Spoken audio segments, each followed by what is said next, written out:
Good afternoon का time है, एक बच्चा तो गुड इवनिंग बोल रहा है, गुड इवनिंग भी होगी क्या? स्टार्ट करते हैं आज की क्लास। आज से हमें चैप्टर शुरू करना है जिसका नाम है नर्वस सिस्टम। नर्वस सिस्टम जिसको हम हिंदी में तंत्रिका तंत्र कहते हैं। नर्वस सिस्टम जिसको हिंदी में हम तंत्रिका तंत्र कहते हैं। ये सिस्टम क्या काम करता है, कैसे कैसे क्वेश्चन आते हैं, अगले 10 मिनट के बाद आपको पता लग जाएगा। ठीक है, देखो बच्चों, सिस्टम का मतलब हमेशा होता है ग्रुप ऑफ ऑर्गन्स, बहुत सारे ऑर्गन्स, बहुत सारे अंग मिलकर जब एक जैसा काम करते हैं तो हम उसको सिस्टम कहते हैं, हम उसको तंत्र कहते हैं, है ना। अब नर्वस सिस्टम क्या काम करता है? नर्वस सिस्टम ऐसे ऑर्गन्स का ग्रुप है जो हमारी बॉडी में कंट्रोल एंड कोऑर्डिनेट करने का काम करता है। कंट्रोल एंड कोऑर्डिनेट करने का काम करता है। जैसे अभी मैं अगला क्या सेंटेंस बोलने वाली हूं, मेरे हाथ को किस डायरेक्शन में मूव करवाना है ना, क्या सेंटेंस बोलूंगी, किस लैंग्वेज में बोलूंगी, क्या बोलना है, इन सब पे कंट्रोल करने का काम जो ऑर्गन्स, जो अंग एक साथ मिलकर काम करते हैं उसको हम नर्वस सिस्टम कहते हैं, उसको हम तंत्रिका तंत्र कहते हैं। तो नर्वस सिस्टम क्या होता है? वो सिस्टम जो हमारे बॉडी में कंट्रोल एंड कोऑर्डिनेशन का काम करता है। कंट्रोल एंड कोऑर्डिनेशन का मतलब होता है बेटा कि हमारे सारे ऑर्गन्स को कमांड दे रहा है ना। कंट्रोल एंड कोऑर्डिनेशन का काम जो करवा रहा है, सारे ऑर्गन्स को कंट्रोल कर रहा है, कमांड भेज रहा है कि भाई इस ऑर्गन को ये काम करना है। तो उन सारे ऑर्गन्स को एक साथ मिलाकर हम क्या कहते हैं? एक साथ मिलाकर हम बेटा उन्हें नर्वस सिस्टम कहते हैं, तंत्रिका तंत्र कहते हैं। अब जब बात करते हैं कि इस नर्वस सिस्टम में क्या क्या हम कैसे कैसे पढ़ेंगे, इसकी डेफिनेशन कुछ भी नहीं है, आपको लिखने की जरूरत नहीं है, बस आपको ये पता होना चाहिए कि जब हम हमारे नर्वस सिस्टम की बात करते हैं तो हमारा नर्वस सिस्टम तीन टाइप से होता है। एग्जाम में आता है ह्यूमन नर्वस सिस्टम कितने पार्ट्स में बटा हुआ होता है। ठीक है, कौन कौन सा? नंबर 1 पे आता है central nervous system. Central nervous system आप पूरा लिख लेना। ठीक है, नर्वस सिस्टम हिंदी में बोलते हैं केंद्रीय तंत्रिका तंत्र। सेंट्रल नर्वस सिस्टम को कहा जाता है केंद्रीय तंत्रिका तंत्र। जो दूसरा हमारा नर्वस सिस्टम होता है उसको कहा जाता है peripheral nervous system. Peripheral nervous system और हिंदी में बोलते हैं परिधीय तंत्रिका तंत्र, जो किनारों पे काम करता है, परिधियों पे काम करता है। ठीक है, तो परिधीय तंत्रिका तंत्र कहलाएगा। और तीसरा होता है उसको बोलते हैं ऑटोनोमस नर्वस सिस्टम। तो अगर एग्जाम में क्वेश्चन आ जाए कि ह्यूमन नर्वस सिस्टम कितने टाइप का होता है तो आप क्या बोलोगे? 3 प्रकार का। कौन कौन सा? Central nervous system, peripheral nervous system और ऑटोनोमस नर्वस सिस्टम। अब इनको शॉर्ट फॉर्म में क्या कहा जाता है पहले ये सुनो। सेंट्रल नर्वस सिस्टम को कहा जाता है सीएनएस, हिंदी में सही नाम है केंद्रीय तंत्रिका तंत्र। पेरिफेरल नर्वस सिस्टम को कहा जाता है PNS, peripheral nervous system. Autonomous nervous system को कहते हैं हम एएनएस। तो human nervous system is divided into 3 parts. मानव का जो तंत्रिका तंत्र होता है वो 3 भागों में बटा हुआ होता है। अब बच्चों इनके नाम में इनका आंसर छुपा है। सेंट्रल नर्वस सिस्टम का मतलब क्या होता है वो समझिए आप। सेंटर का मतलब क्या होता है? बीच में। हमारी बॉडी का वो नर्वस सिस्टम जो सेंटर में होता है, बीचों बीच होता है। जैसे मैं आपको एक फोटो दिखाती हूं, इस फोटो से समझना, ये हमारा बॉडी है ना, ऐसे होते हैं हम सब लोग अंदर से। तो इस बॉडी के सेंटर में देखो आप, बीचों बीच आप जब देखोगे तो आपको इस तरीके से ये देखो, आपका पहला ऑर्गन ये दिखेगा, इसको बोलेंगे हम ब्रेन। ये हमारा ब्रेन है, मस्तिष्क है। और ब्रेन से पीछे की तरफ एक मोटी नस निकलती है जिसको हम स्पाइनल कोड कहते हैं, हिंदी में हम मेरू रज्जु कहते हैं। तो ऐसे ऑर्गन्स जो हमारे बॉडी के सेंटर में हो, बीचों बीच हो, और वो कौन कौन से ऑर्गन है? वो 2 ऑर्गन है जो कंट्रोल और कोऑर्डिनेट करने का काम करते हैं। पहला आपका ब्रेन और दूसरा आपका स्पाइनल कोड। मस्तिष्क और मेरू रज्जु, मस्तिष्क और मेरू रज्जु। तो लिखिए सेंट्रल नर्वस सिस्टम 2 ऑर्गन से मिलकर बना हुआ होता है। कौन कौन सा? नंबर 1 पे आएगा ब्रेन, जिसको हिंदी में कहते हैं हम मस्तिष्क। दिमाग बोलो, ब्रेन बोलो, मस्तिष्क बोलो। और दूसरा कौन सा होता है? दूसरा होता है बच्चों जिसको बोलते हैं हम स्पाइनल कोड, और हिंदी में कहा जाता है मेरू रज्जु। स्पाइनल कोड हिंदी में बोलते हैं मेरू रज्जु या मेरुदंड। ये दोनों मिलकर क्या बनाते हैं? हमारा सीएनएस बनाते हैं। एग्जाम में क्वेश्चन आता है कि सीएनएस कौन कौन से ऑर्गन से मिलकर बना हुआ होता है? केंद्रीय तंत्रिका तंत्र कौन से 2 ऑर्गन्स, कौन से 2 अंगों से मिलकर बना हुआ होता है? आपका आंसर होगा पहला ब्रेन और दूसरा स्पाइनल कोड। अभी बात करेंगे ब्रेन क्या होता है, स्पाइनल कोड क्या होता है, सारी बातें करेंगे। ठीक है, तो बीचों बीच जो 2 ऑर्गन है ब्रेन और स्पाइनल कोड मिलकर वो सेंट्रल नर्वस सिस्टम बनाते हैं।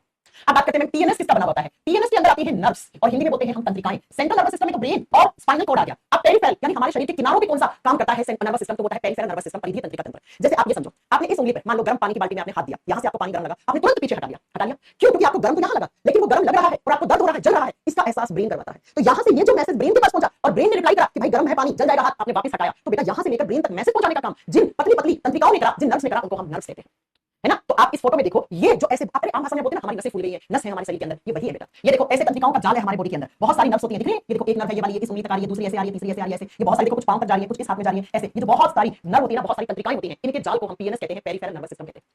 तो आप याद रखिएगा पीएनएस किसका बना हुआ है? नर्व्स का बना हुआ है, तंत्रिकाओं का जाल होता है। हमारी बॉडी में बहुत सारी नर्व्स होती हैं, बहुत सारे वायर जैसी, वायर समझते हो ना, तार जैसी बहुत सारी नर्व्स होती हैं, और ये नर्व्स हमारे शरीर के हर एक किनारे तक मैसेज को लेकर जाती है। कहां से? ब्रेन से लेकर जाती है ना। तो इन नर्व्स के नेटवर्क ऑफ नर्व, इन तंत्रिकाओं के जाल को हम पेरिफेरल नर्वस सिस्टम कहते हैं। एग्जाम में क्वेश्चन आता है पेरिफेरल नर्वस सिस्टम में कितने जोड़ी नर्व्स होती हैं, तो आप लिखोगे टोटल 43 जोड़ी, 43 पेयर्स, 43 जोड़ी नर्व्स होती हैं बच्चों। अब ये जो नर्व्स होती है ना, ये 2 प्रकार की होती है। कैसे होती है? पैरालिसिस कैसे होता है आगे पढ़ाएंगे, हरविंदर मीना जी आगे पैरालिसिस कैसे होता है, क्या होता है, लगभग में सारी बातें बताएंगे। 2 तरीके की नर्व्स होती हैं। कुछ ऐसी नर्व्स होती हैं जो हमारे ब्रेन से निकलती हैं, ब्रेन से निकलने वाली नर्व्स को हमारे मस्तिष्क से जो मैसेज को लेके भी आती है और लेके जाती भी है, उनको हम बोलते हैं क्रैनियल नर्व्स। बहुत ध्यान से समझना बच्चों। कुछ ऐसी नर्व्स होती हैं जो हमारे ब्रेन तक मैसेज लाती भी हैं और लेकर भी जाती हैं, उनको क्रैनियल नर्व्स कहते हैं, उन्हें हम कपालीय तंत्रिकाएं कहते हैं। कपालीय तंत्रिकाएं क्या होती हैं? जो मैसेज को ब्रेन तक लेकर भी गई और ब्रेन से वापस भी लेकर आई, उन्हें हम क्रैनियल नर्व्स कहते हैं, कपालीय तंत्रिकाएं कहते हैं। कितनी होती है आपको बताना है बेटा? 12 जोड़ी, 12 पेयर्स। अब नंबर में आप याद रखोगे, टोटल 24 होती है, 12 जोड़ी होती है। दूसरी जो नर्व होती है उनको बोलते हैं हम स्पाइनल नर्व, स्पाइनल कोड, जिसको हिंदी में हम मेरू रज्जु या मेरुदंड कहते हैं। ऐसी नर्व्स, ऐसी तंत्रिकाएं जो स्पाइनल कोड तक मैसेज लाती भी हैं और लेकर भी जाती हैं, उनको हम नाम देते हैं स्पाइनल नर्व्स। उनको हम क्या नाम देते हैं? स्पाइनल नर्व्स नाम देते हैं, और हिंदी में लिखना मेरू रज्जु तंत्रिकाएं, मेरू रज्जु तंत्रिकाएं। बेटा नाम से क्लियर है, जो मैसेज किसके पास ला रही है? स्पाइनल कोड के पास ला रही है। अब कितनी होती है? जब टोटल 43 है तो 12 ये हट गई, तो बची कितनी? 31 जोड़ी। तो 31 पेयर है ना, 31 पेयर आपकी स्पाइनल नर्व्स होती है। अब आप इस चीज को ऐसे समझो, हमारे घर में कंप्यूटर होता है, जैसे मेरे सामने कंप्यूटर लिखा है ना, कंप्यूटर रखा है, कंप्यूटर का सीपीयू मेन, सीपीयू हो गया आपका ब्रेन और स्पाइनल कोड। ठीक है, अब इस कंप्यूटर से बहुत सारे वायर निकलते हैं। एक वायर जाता है डेस्कटॉप में, एक वायर जाता है आपका इलेक्ट्रिसिटी वाले उसमें, है ना, एक वायर में आपने कुछ और लगा रखा होगा, म्यूजिक के लिए आपने कोई सिस्टम रखा होगा, है ना। तो ये जो वायर है, सुनना जरा, कंप्यूटर का सीपीयू आपका ब्रेन और स्पाइनल कोड हो गया, और जो सीपीयू से बहुत सारे तार निकल रहे हैं, है ना, बहुत सारे वायर निकल रहे हैं, वो आपकी नर्व्स हो गई। अब ये वायर मैसेज कहां तक लाते हैं? सीपीयू तक लाते हैं। ठीक है, इसे याद रखिएगा बेटा, ये जो नर्व्स होती है ना, ये मैसेज हमारे ब्रेन तक और स्पाइनल कोड तक लाती है और लेके जाती है। जैसे मैंने एग्जांपल दिया आपको, मैं यहां सुई चुका हूं तो आपको दर्द होगा, तो ये दर्द की पहचान ब्रेन करवाता है, लेकिन ये दर्द वाले सिग्नल को यहां से कोई नर्व लेके गई होगी ब्रेन के पास, और ब्रेन ने उस नर्व को बोला अरे फटक से वहां से हाथ हटाओ, क्योंकि वहां पर तो दर्द हो रहा है, तो आप हाथ हटा लेते हो। ऐसा थोड़ी ना है कि आपको यहाँ पे कोई दर्द दे रहा है, आपको हाँ भाई लो दर्द देते रहो, आप हटाओगे ना वहां से हाथ, है ना। तो याद रखिएगा एग्जाम में प्रश्न आता है सेंट्रल नर्वस सिस्टम कौन कौन से 2 ऑर्गन, 2 अंगों से मिलकर बना होता है? That is brain and spinal cord. PNS peripheral nervous system में क्या आती है? नर्व्स आती है। It is network of nerves, यह तंत्रिकाओं का जाल है। कितनी तंत्रिकाएं, कितनी नर्व्स है टोटल बॉडी में? 43 जोड़ी नर्व्स होती है।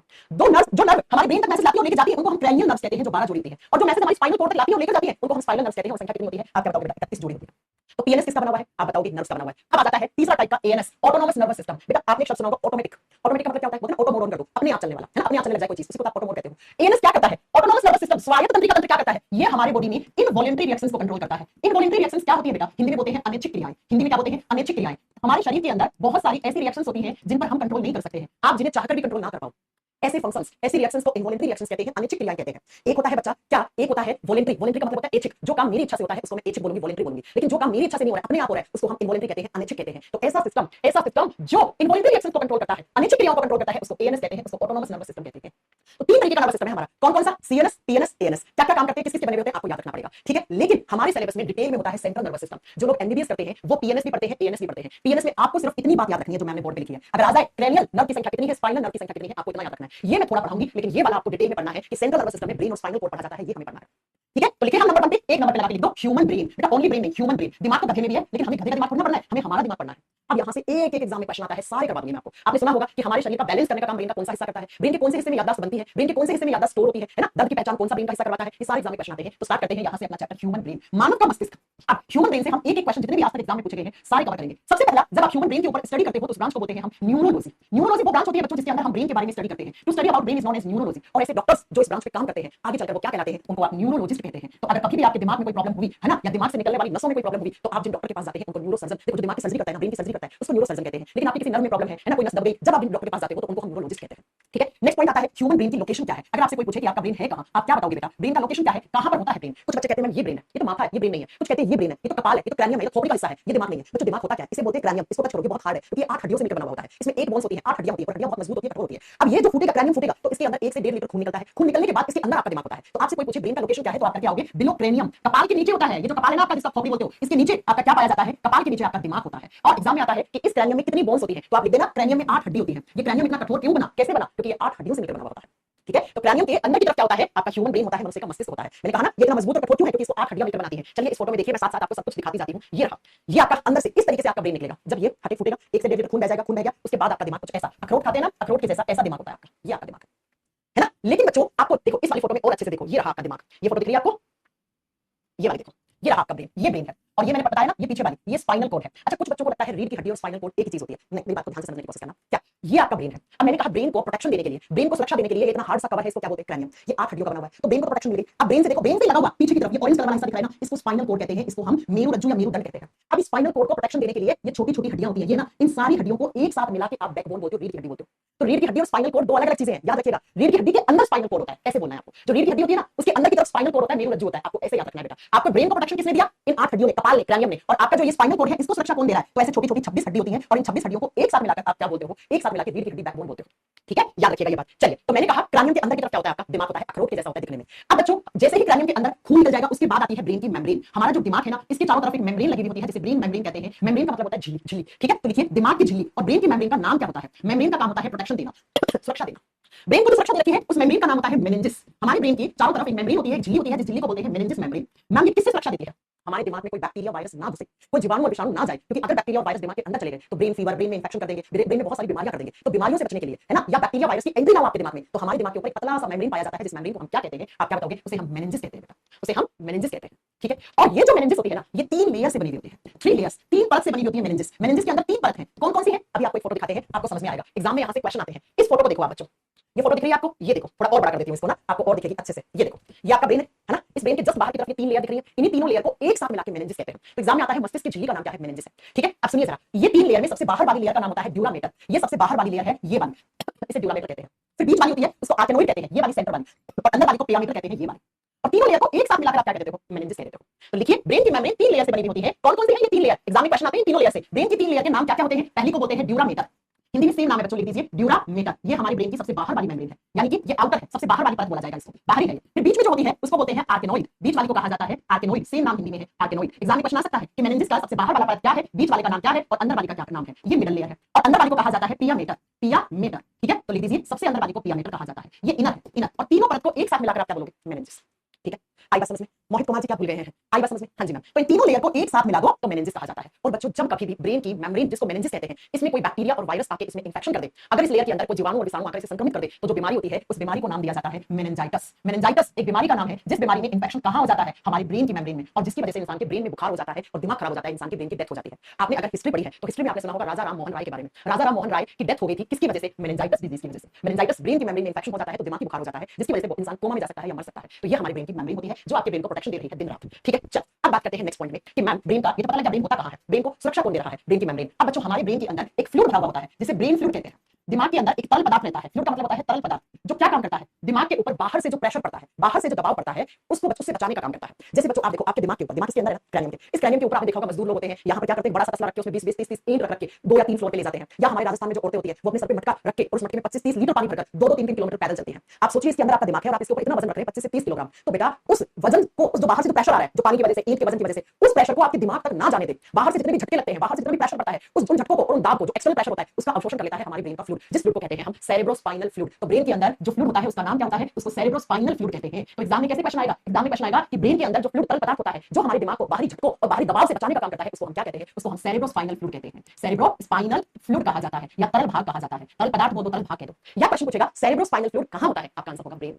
आपका आंसर होगा ब्रेन में। आई मेरी बात समझ में? चलिए अगले पॉइंट पे, ये क्या काम करता है आप लिख सकते हो, ये हमारे दिमाग को बाहरी दबाव से बचाने का काम करता है। बाहरी दाब या बाहर से कोई झटका पड़ जाए उससे बचाने का काम करता है। आप देखो बहुत बार ऐसा होता है, आप इधर आपका ये कपाल के सर कहीं लग जाता है ना, कहीं लग जाता है, लेकिन दिमाग तक उसका असर नहीं जाता है। क्यों? क्योंकि दिमाग के बाहर मेम्ब्रेन और दिमाग के अंदर फ्लूइड वो झटकों को एब्सॉर्ब कर लेता है, दिमाग तक नहीं जाने देता है। ठीक है, याद आएगा सेरेब्रोस्पाइनल फ्लूइड क्या काम करता है। ठीक है, चल अब एक बच्चा कह रहा है मैम हिंदी में बोलिए, बेटा एक एक चीज तो हिंदी में लिखी हुई है और कैसे हिंदी में पढ़ाया जाता है? हाँ ठीक है, आगे बात समझ में? हाँ जी मैम। नेक्स्ट पॉइंट बात करेंगे ब्रेन का वेट कितना होता है, हमारे दिमाग का वजन कितना है? दिमाग का वजन कितना होता है? तो दिमाग का वजन एक अडल्ट मेल में, मेल का मतलब नर के शरीर में, ये 1350 ग्राम से लेकर 1450 ग्राम तक हो सकता है। अगर एक अडल्ट फीमेल है, एक महिला है ना, तो उस महिला के अंदर कितना होना चाहिए? तो दिमाग का वजन महिलाओं में कम होता है लड़कों के मुकाबले में, 1250 से 1350 ग्राम में होना चाहिए। अब लड़के लोग तो बहुत खुश हो गए होंगे, आश्चर्य नहीं बेटा, लाइव क्लास है बिल्कुल। अब आप लड़के लोग खुश हो गए, लड़कों में दिमाग कम होता है, लड़कों में दिमाग कम नहीं है, दिमाग का वजन कम है ना। लड़कों की तुलना में 50 से 100 ग्राम, कभी कभी 150 ग्राम तक भी जा सकता है, इतना दिमाग का वजन कम होता है बेटा। लड़कों के कंपैरिजन में कम है, लेकिन इतना दिमाग का वजन लड़कियों में कोई कम नहीं है, इतना लड़कों के मुकाबले में कम है। लड़कियों में लड़कों के मुकाबले में दिमाग कम नहीं है, दिमाग का वजन कम है। ठीक है, दिमाग कहां से कम हो गया बेटा? आप खुद सोचिए। अभी देखो यूपीएससी का रिजल्ट आया है ना, लड़की ने टॉप किया, टॉपर 1 टॉपर 2 दोनों लड़कियां, कहां से लड़कियां दिमाग में कम हो गई हैं? कम नहीं है। ठीक है, आई बात समझ में? आई बात समझ में? दिमाग का वजन कम नहीं है, दिमाग कम नहीं, दिमाग का वजन कम है। अब आप सोच रहे होंगे मैम क्यों है लड़के में दिमाग का वजन कम? बेटा जो लड़कों का फिजिक होता है ना, जनरली आप देखो कि लड़कों के फिजिक में लड़कों का वजन थोड़ा नॉर्मली ज्यादा ही होता है बेटा, उनका बॉडी का स्ट्रक्चर इस हिसाब से होता है ना। तो लड़कियों के मुकाबले में लड़कों का किडनी का वजन भी ज्यादा होता है, हाँ लड़कों का दिमाग का वजन भी ज्यादा है। तो लड़कों का फिजिक ऐसा ही होता है कि उनका जनरली वजन ज्यादा होता है। देखो हमारी जो ये बॉडी के जो वेट होते हैं ना, जो शरीर का वजन होता है ना, उसके हिसाब से थोड़ा बहुत हमारे ऑर्गन्स का वेट जो है वो वेरी कर जाता है, इसलिए होता है, बाकी ऐसा कुछ भी नहीं है। ठीक है, अब जब आप पैदा हुए थे, छोटे बच्चे थे, तो आपके दिमाग का वजन बहुत कम था, कितना? 250 से 450 किलोग्राम, आप लिख सकते हो, किलोग्राम नहीं ग्राम। ठीक है, 350 से 450। हाँ कुछ कुछ बच्चों के आपने सुना होगा डॉक्टर कहती है इसका दिमाग का डेवलपमेंट जब आप मां के पेट में था तो अच्छे से नहीं हुआ है ना, तो अच्छे से नहीं हुआ। क्यों? क्योंकि उसके दिमाग का वजन कम रह गया। ऐसा कहा जाता है डॉक्टर कि 350 से 450 ग्राम अगर दिमाग का वजन आया है तो मान लेंगे कि इस बच्चे के दिमाग का विकास ग्रोथ अच्छी हुई है। लेकिन जब 350 से कम आ जाता है थोड़ा, जिस बच्चे का भी जन्म हुआ है, तो डॉक्टर कहते हैं थोड़ा आपको इसको ध्यान रखने की जरूरत पड़ेगी आगे चलकर। ठीक है, आगे बात समझ में? चलिए नेक्स्ट है ना, नेक्स्ट पॉइंट आपको याद रखना है बेटा दिमाग के बारे में। अब मैं आपको कुछ पॉइंट्स नोट करवा रही हूँ जो एग्जाम में आएंगे और साथ में आपके लाइफ में भी काम आएंगे। जैसे पहला पॉइंट मैं आपको बताऊं, एक क्वेश्चन आता है what is biological death. SSC CGL का एग्जाम होता है ना बेटा, उसमें पूछा था कि बायोलॉजिकल डेथ का मतलब क्या होता है, जैविक मृत्यु का मतलब क्या होता है। बायोलॉजिकल डेथ का मतलब होता है बेटा डेथ ऑफ ब्रेन। जब कभी किसी इंसान के दिमाग का मौत हो जाए, दिमाग मर गया, तो उसे कहा जाता है बेटा बायोलॉजिकल डेथ।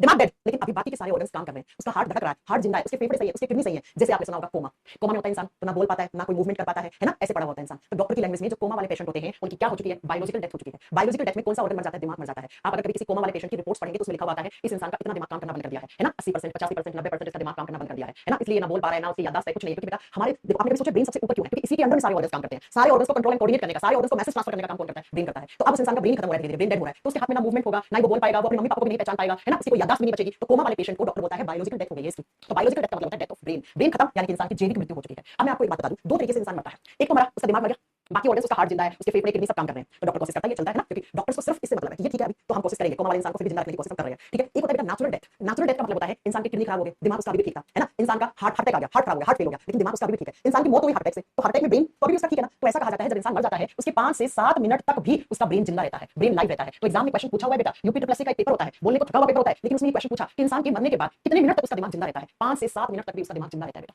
हाँ, इंसान की डेथ किससे होनी चाहिए? हार्ट अटैक से, किडनी फेल होने से, फेफड़ा फेल होने से है ना, इन सबसे कभी इंसान की डेथ होती है तो उसका दिमाग मरने के 5 से 7 मिनट तक ही जिंदा रहता है। लेकिन उसकी डेथ होगी दिमाग खत्म होने से, तब तो पहले दिमाग मरा ना बेटा, पहले दिमाग मरा ना। ठीक है, तो याद रखिएगा इंसान के मरने के बाद भी 5 से 7 मिनट तक उसका दिमाग जिंदा रहता है, यानी एक्टिव रहता है। चलिए अब हम ब्रेन के कुछ फैक्ट्स पढ़ेंगे बेटा, कुछ ऐसे फैक्ट्स हैं जो एग्जाम में काम आते हैं आपके। क्या क्या?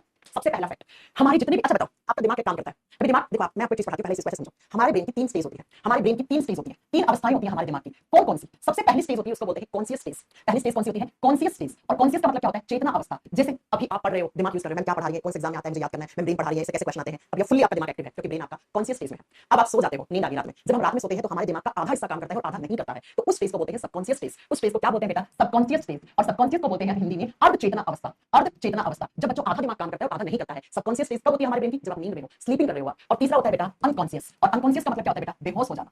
बेहोशी, दिमाग थोड़ी देर के लिए डीएक्टिव हो गया, तो इसे बोलते हैं हम आपका दिमाग बेहोश हो गया। और जब बेहोश होते हो तो आपको कुछ 4 सेकंड 5 सेकंड के लिए बेहोश हो गए, तो उस बेहोश वाली स्टेज में आपको कुछ याद नहीं रहता है क्योंकि दिमाग उस समय काम ही नहीं कर रहा होता है, इसलिए तो आप बेहोश हो गए हो। तो हमारे दिमाग की तीन तीन क्या स्टेज होती है? Conscious, subconscious, unconscious. आप एक पॉइंट मेरा बड़ा ध्यान से सुनिएगा। मैंने कहा हम जब रात को नींद में हैं, जब स्लीपिंग कर रहे हैं हम, तो हमारे ब्रेन का आधा हिस्सा काम करता है, आधा नहीं करता है। अब मुझे एक बच्चों वाले क्वेश्चन का आंसर करो। क्या आंसर करो? आप मुझे ये बताओ कि काम करने के लिए क्या चाहिए होती है? आपने बेसिक फिजिक्स पढ़ी है, काम करने के लिए एनर्जी, ऊर्जा चाहिए होता है। हमारी बॉडी में जितने भी सारे ऑर्गन्स हैं, चाहे आपका हार्ट हो, आपके फेफड़े हो, आपके गुर्दे हो, आपका ब्रेन हो, ये सब काम करते हैं। और काम करने के लिए इनको क्या चाहिए? एनर्जी, ऊर्जा चाहिए। अब बच्चों याद रखिएगा, हमारी बॉडी में सबसे ज्यादा एनर्जी हमारे ब्रेन को चाहिए होती है। सबसे ज्यादा एनर्जी हमारे ब्रेन को चाहिए। क्यों चाहिए? क्योंकि ब्रेन बेचारा सारे ऑर्गन्स को कंट्रोल करता है। अब सारे ऑर्गन्स को कंट्रोल कर रहा है तो भाई ब्रेन को एनर्जी भी सबसे ज्यादा चाहिए ना। तो एग्जाम में क्वेश्चन आता है ह्यूमन बॉडी में सबसे ज्यादा एनर्जी कौन से ऑर्गन को चाहिए होती है? मैक्सिमम एनर्जी को यूटिलाइज कौन करता है? तो सबसे ज्यादा एनर्जी हमारे ब्रेन को चाहिए। क्यों चाहिए? क्योंकि बेटा ऐसा कहा जाता है कि एक दिन में हमारे दिमाग के अंदर 70 से 80 हजार थॉट आते हैं। हाँ बिल्कुल, एक दिन में 70,000 से 80,000 थॉट आते हैं आपके दिमाग में। अरे हाँ, पिछले 10 मिनट में आ गए होंगे थॉट। आज मैम क्या पढ़ाएंगे, मुझे क्लास कौन होगी कि नहीं होगी, मैम की क्लास है, अरे कौन सा चैप्टर चल रहा है, नर्वस सिस्टम है, इससे कैसे क्वेश्चन आते हैं, मैम की क्लास के बाद तो मैथ्स की क्लास करनी है, नहीं आज मैथ्स की नहीं करूंगा, आज सो जाऊंगा 2 बजे, है ना। ऐसे बहुत सारे थॉट आपके दिमाग में आएंगे। एक दिन में 70 से 80,000 थॉट आते हैं हमारे ब्रेन में। और ऐसा कहा जाता है कि इन 70 से 80,000 थॉट्स में से मैक्सिमम थॉट्स होते हैं वो नेगेटिव होते हैं। हाँ जी, नेगेटिव होते हैं। हाँ, कहा जाता है कि 70-80,000 में से 70 से लेकर 75% जो थॉट है वो नेगेटिव है बेटा। इतने हैं तो ठीक है, लेकिन अगर आपके दिमाग में जो एक दिन में थॉट्स आए हैं उसमें से 90 से 95% नेगेटिव है, तो आप नेगेटिव पर्सन हो भैया। आपकी पर्सनालिटी नेगेटिव है, आपसे अच्छी वाइब्स नहीं आती हैं, आप हर काम के लिए बोलते हैं अरे यार ये आदमी तो हर बात के लिए ना करता है, इतना नेगेटिव है इंसान, इतना नेगेटिव है, कभी किसी बात में खुश नहीं होता, कभी पॉजिटिविटी दिखाता ही नहीं है ना। तो ये बिल्कुल साइंटिफिकली प्रूव चीज है कि हमारे दिमाग में एक दिन में 70 से 80,000 थॉट आए हैं, उसमें से 70 से 75% नेगेटिव थॉट्स होते हैं, है ना। लेकिन बेटा जिस इंसान ने इस 70 से 75% जो नेगेटिव थॉट्स हैं उनको पॉजिटिव में बदल लिया, उस इंसान ने अपना जीवन बहुत सुंदर कर लिया। अभी यूपीएससी का रिजल्ट आया था, जिस लड़की ने टॉप किया, जिसकी रैंक 1 थी, उसने 7 बार यूपीएससी का प्रीलिम्स एग्जाम दिया था। आप सोचिए, 2 बार देके इंसान थक जाता है, नहीं हुआ यार मेरा, 3 बार देके थक जाता है, तो वो अगर इन थॉट्स को पॉजिटिविटी में ना बदलती तो आज वो रैंक 1 भी नहीं ला पाती। बस यही आपको करना है, यही आपको करना है। आई बात समझ में? तो ये जो 70 से 75% नेगेटिव थॉट है ना, कोशिश करो इनको पॉजिटिव में बदलने का। दिमाग का तो काम है नेगेटिव लाना, काम है उसका, लेकिन आपको उसको पॉजिटिव में कन्वर्ट करना है, तो आपकी पर्सनालिटी पॉजिटिव पर्सनालिटी कन्वर्ट हो जाएगी। कभी भी आपको ये नहीं लगेगा कि अरे यार मैं तो सही कर रहा हूं, नहीं कर रहा हूं, नहीं होगा यार मेरा सिलेक्शन, एक बार ना होने से हार मान लेते हो। लेकिन शक्ति दुबे की आपने स्टोरी सुनी होगी, 7 बार यूपीएससी प्री का एग्जाम देने के बाद 8वीं बार देकर वो आज महिला टॉप रैंक 1 हासिल करी है उसने। ठीक है, आई बात समझ में? तो ये आपके ब्रेन का फैक्ट था। नेक्स्ट फैक्ट सुनो अपना। ऐसा कहा जाता है कि जब आप सुबह सुबह उठते हो तो आपके ब्रेन के पास इतना एनर्जी होता है, इतना पावर होता है सुबह सुबह उठते हो तब, जितना पावर आपको एक 10 वोल्ट का बल्ब जलाने के लिए चाहिए होता है। 10 वोल्ट का बल्ब जलाने के लिए जितना पावर, जितना एनर्जी चाहिए होता है, उतना एनर्जी सुबह सुबह आपके ब्रेन के पास है। इसलिए कहते हैं सुबह की पढ़ाई 2 घंटे की और शाम की पढ़ाई 6 घंटे के बराबर है। ऐसा क्यों कहते हैं मैम? ऐसा क्यों कहते हैं तो सुनिए जरा। मैंने कहा रात को सोते हो तो आपका ब्रेन कौन सी स्टेज में है? सबकॉन्शियस स्टेज में है। यानी कि मैम आधा दिमाग काम कर रहा है, आधा नहीं कर रहा है, नहीं कर रहा है, नहीं कर रहा है, तो मतलब ब्रेन के पास एनर्जी तो है लेकिन काम नहीं कर रहा है, तो वो एनर्जी स्टोर हो रही है ब्रेन के पास। और जब आप सुबह सुबह उठोगे तो आपके ब्रेन के पास बहुत सारा एनर्जी स्टोर मिलेगा, तो उस समय आप जो भी चीज सीखोगे, जो भी चीज याद करोगे, वो आपकी परमानेंट मेमोरी बन जाएगी। देखो 2 तरीके की याददाश्त होती है, एक होती है टेम्परेरी मेमोरी, एक होती है परमानेंट। टेम्परेरी का मतलब होता है बस अभी पढ़ा, एक दिन पढ़ा भूल गए। परमानेंट का मतलब है जो आपने पढ़ा वो लंबे समय तक आपको याद रखेगी। तो ऐसा कहा जाता है जब आप सुबह सुबह उठ के पढ़ाई करते हो तो आपके ब्रेन के पास एनर्जी ज्यादा होती है, तो आसानी से आपका ब्रेन उस मेमोरी को परमानेंट मेमोरी में कन्वर्ट कर लेता है। इसलिए कहते हैं सुबह सुबह की पढ़ाई 2 घंटे की और दिन की पढ़ाई 6 घंटे के बराबर होती है। तो जो सब्जेक्ट आपको टफ लगता है ना बेटा, कोशिश करा करो सुबह सुबह उठ के पढ़ो। आप लोगों के तो बहुत जरूरी है ये चीज। सुबह 4 बजे उठ जाओ, 3:30 4, 4:30 उठ जाओ, 8 बजे तक लगातार पढ़ाई करो, उसके बाद 5 घंटे ना करो, चलेगा। ठीक है, चलिए नेक्स्ट अगला पॉइंट। अब देखो मैंने कहा सुबह सुबह उठते आपके ब्रेन के पास इतना एनर्जी है कि 10 वोल्ट का बल्ब जलाने के लिए चाहिए होती है। इसका मतलब ये नहीं तो अपने दिमाग के दोनों तरफ बल्ब लगाओ सोचो जलेगा, ऐसा नहीं। ठीक है, चल नेक्स्ट पॉइंट सुनिए। मैंने कहा हमारा ब्रेन इंसान अगर एक्सीडेंटल डेथ या नेचुरल डेथ से मरा है तो 5 से 7 मिनट तक आपका ब्रेन एक्टिव रहता है। जी हां। अगला एक क्वेश्चन आता है कि ब्रेन के पास मैक्सिमम मिनरल कौन सा है, मोस्ट अबंडेंट मिनरल कौन सा है? हमारे ब्रेन को सबसे ज्यादा कौन से मिनरल की आवश्यकता है, सबसे ज्यादा खनिज तत्व कौन सा चाहिए हमारे ब्रेन को? तो लिखिए सोडियम। सबसे ज्यादा हमारे ब्रेन को किसकी जरूरत होती है? Na मतलब नाट्रियम, नाट्रियम का मतलब सोडियम, सोडियम चाहिए। अब आपको सोडियम क्यों चाहिए? क्योंकि हम सोडियम जो होता है वो इलेक्ट्रिक इंपल्स या आप याद चलो आगे पढ़ाएंगे आपको इलेक्ट्रिक इंपल्स क्या होता है, कैसे जनरेट करते हैं, फिलहाल इतना सुनो। ठीक है, इतना सुनो कि हमारे ब्रेन के पास सबसे ज्यादा सोडियम मिनरल की आवश्यकता होती है। चलिए ये हो गए ब्रेन के फैक्ट की बात। अब बात करते हैं बेटा हमारा जो ब्रेन होता है उसके हिस्से कितने हैं। ह्यूमन ब्रेन की बात कर रही हूं मैं हमारे ब्रेन की बात कर रही हूं। बाकी देखो दिमाग तो कुत्ते में भी है, बिल्ली में भी है ना, गधे में भी दिमाग। हाँ, गधा भी बहुत मेहनत करता है, देखो अपना सामान ढोड़ो के ऊपर ले जाता है गधा, बस सही दिशा में मेहनत नहीं करता है। मैंने देखा है बहुत सारे बच्चे 24 घंटे में 18 घंटे पढ़ते हैं लेकिन सही डायरेक्शन में मेहनत नहीं करते। कुछ लोगों के आप इंटरव्यू सुनोगे यूपीएससी पढ़ते तो कहते हैं हम एक दिन में 7 घंटे पढ़ाई करते थे, लेकिन वो स्मार्ट स्टडी करते थे, वो सही डायरेक्शन में स्टडी करते थे। तो मैंने तो गधा भी करता है बेटा, लेकिन गलत डायरेक्शन में करता है ना। आइए समझते। तो ह्यूमन ब्रेन हमारा जो मस्तिष्क होता है वो 3 हिस्सों में डिवाइडेड रहता है। कैसे कैसे? बहुत इंटरेस्टिंग चैप्टर है बेटा, क्लास में याद करवा देंगे सब कुछ। क्लास में फैटेस्ट ऑर्गन है ब्रेन, आगे बात करेंगे उसकी, क्यों है छोड़ दिया हमने इस पॉइंट को, आगे बताएंगे। ब्रेन 3 हिस्सों में बटा होता है। कौन कौन से हिस्से होते हैं? नंबर 1 को बोलते हैं फोर ब्रेन, अग्र मस्तिष्क। ब्रेन का आगे वाला हिस्सा अग्र होता है, संस्कृत भाषा का शब्द अग्र का मतलब होता है आगे, आगे वाला ब्रेन। फिर जो बीच में होता है उसको कहा जाता है मिड ब्रेन। बहुत अच्छा चैप्टर है बेटा, बहुत अच्छा। और कोशिश करना इस चैप्टर से आप कुछ सीख के निकलो। मैं 4-5 बातें बताऊंगी, आप कुछ बच्चे पूछते हैं ना कि हम याददाश्त कैसे तेज करें, है ना, नाम फॉर्मूले कैसे याद करें, 4-5 आपको मैं ट्रिक देके जाऊंगी, कोशिश करना उनको अप्लाई करने का, आप बहुत खुश होगे, बहुत कुछ नया सीखोगे आप। ठीक है, चलिए आइए। मिड ब्रेन को बोलते हैं मध्य मस्तिष्क, बीच वाला, सेंटर वाला। और पीछे वाला होता है उसको बोलते हैं हाइंड ब्रेन, हाइंड ब्रेन या हिंड ब्रेन जैसे प्रोनाउंस कर लो आप। हिंदी बोलते हैं पश्च मस्तिष्क, पश्च का मतलब होता है पीछे वाला। आगे वाला दिमाग, बीच वाला दिमाग, पीछे वाला दिमाग। अब इनके एक नाम और भी होते हैं बेटा। ठीक है, फोर ब्रेन को क्या बोलते हैं? फोर ब्रेन का जो दूसरा नाम होता है वो होता है प्रोइंसेफेलोन, प्रोइंसेफेलोन, प्रोइंसेफेलोन। अभी नाम जैसे भी आपको याद करने पड़ेंगे बेटा। प्रोइंसेफेलोन, प्रोइंसेफेलोन कौन से ब्रेन को कहा जाता है? फोर ब्रेन को। मिड ब्रेन का दूसरा नाम होता है मिस इंसेफेलोन या मीजो इंसेफेलोन भी बोलते हैं, वो भी ठीक है। मिस इंसेफेलोन या मीजो इंसेफेलोन, मिस इंसेफेलोन। और जो हिंड ब्रेन होता है इसका दूसरा नाम होता है रोम्बे इंसेफेलोन, रोम्बे इंसेफेलोन। ये ब्रेन के तीन हिस्से हैं और तीनों हिस्सों के अलग अलग नाम है, रोम्बे इंसेफेलोन, सेफेलोन। ये fore brain, mid brain, hind brain. सबसे पहले मैं दिखाती हूं आपको फोर ब्रेन कौन सा होता है, मिड ब्रेन कौन सा होता है और हाइंड ब्रेन कौन सा होता है। ठीक है, चलिए सुनिए, इस फोटो को देखो आप, ये वाला फोटो दिखा है? हाँ जी मैम। ये जो गुलाबी कलर का फूल दिख रहा है इसके अंदर, ये दिखा, ये सारा फोर ब्रेन है। जहां जहां मेरा पेन चल रहा है ये सारा फोर ब्रेन है बेटा, ये वाला फोर ब्रेन दिख गया? हाँ जी मैम। ठीक है, ये वाला जो हिस्सा है, सिर्फ ये वाला हिस्सा देखना, ये वाला हिस्सा, ये वाला, इसे बोलते हैं मिड ब्रेन, ये रहा मिड ब्रेन। और ये जो हिस्सा है ना बेटा, इसको बोलते हैं हाइंड ब्रेन, ये रहा हाइंड ब्रेन। अब मैं आपसे क्वेश्चन पूछूं, हमारे ब्रेन का कौन सा सबसे बड़ा हिस्सा होता है? आपको साफ साफ दिख रहा है, ये इतना बड़ा फोर ब्रेन है, तो फोर ब्रेन सबसे बड़ा दिख रहा है? हाँ जी मैम।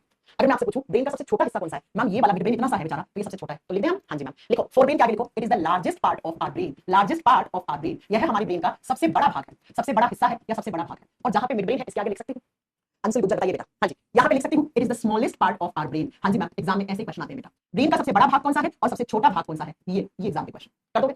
हाँ जी। तो फोर ब्रेन सबसे बड़ा होता है, मिड ब्रेन सबसे छोटा होता है, लिख दिया मैम। अब बच्चों ये तो ब्रेन के पार्ट है, अब इन पार्ट्स में भी आगे सब पार्ट होते हैं। हाँ, जैसे फोर ब्रेन जो है इसके आगे तीन सब पार्ट होते हैं, इसके भी तीन उपभाग होते हैं बेटा, ये भाग हो गया और ये उपभाग हो गया। तो फोर ब्रेन के नीचे लिखो, इसके तीन नाम है, आपको याद करने पड़ेंगे। पहला है थैलेमस, नंबर 1 पे है थैलेमस भाग, और दूसरा कुछ ऐसा ही लिखा हुआ होगा जिसके आगे लगा दोगे हाइपोथैलेमस। कभी ना कभी आपने इनके नाम सुने होंगे, कभी ना कभी टकराए होंगे आपको, हाइपोथैलेमस। और तीसरा जो नाम होता है इसको कहते हैं सेरेब्रम भाग। सेरेब्रम, देखो बच्चों हिंदी मीडियम वाले बच्चों सुन लो, सेरेब्रम को हिंदी में बोलते हैं प्रमस्तिष्क। प्र का मतलब होता है आगे, ठीक है।